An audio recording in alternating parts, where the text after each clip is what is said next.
Coming up on the next One-on-One with Cory George. Four brave men come together to tell their story and experience with childhood sexual assault. They discuss their pain, their misery, their confusion, but also their triumph. Why did you feel that this was the time for you to finally put a face and a name to your story?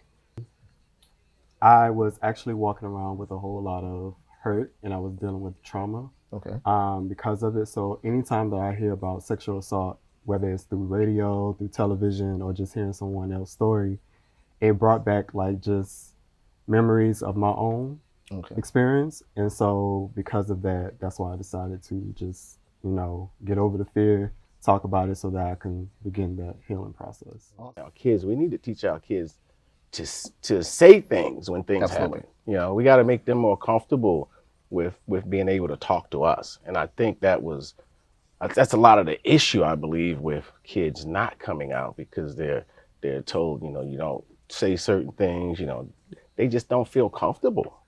How do you feel that your experience has impacted your life from that moment on? I think that the initial impact was that it was very crippling in how it stopped me from being able to be clear on my identity. I became shy. I was already shy, but I became shyer. People thought I was a mute. They thought that something was wrong with me. I wouldn't participate in like a lot of activities. I always wanted to be alone. I didn't want to be around other people.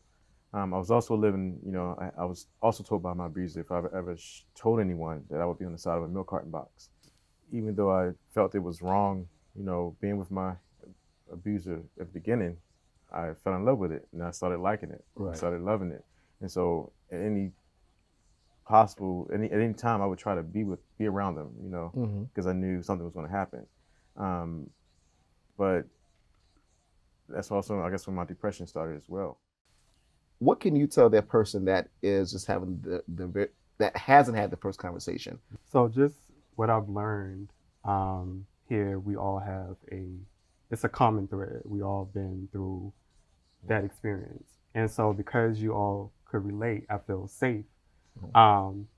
When you called me and you asked to be a part, I was apprehensive. And I remember talking to you about it. Because just like you, I hidden it for so long, never thought about it. I was telling other experiences that I had, but I kept this one hidden. And that just showed me that I was still walking around with that unhealed part of myself.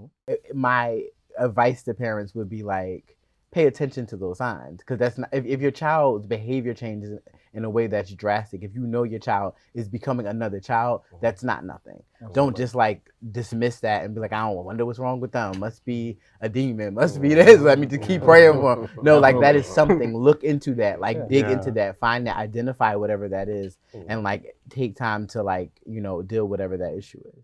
Silent No More, Parts 1 and 2, airing on Monday on DCTV, YouTube, and on oneononewithcory.com.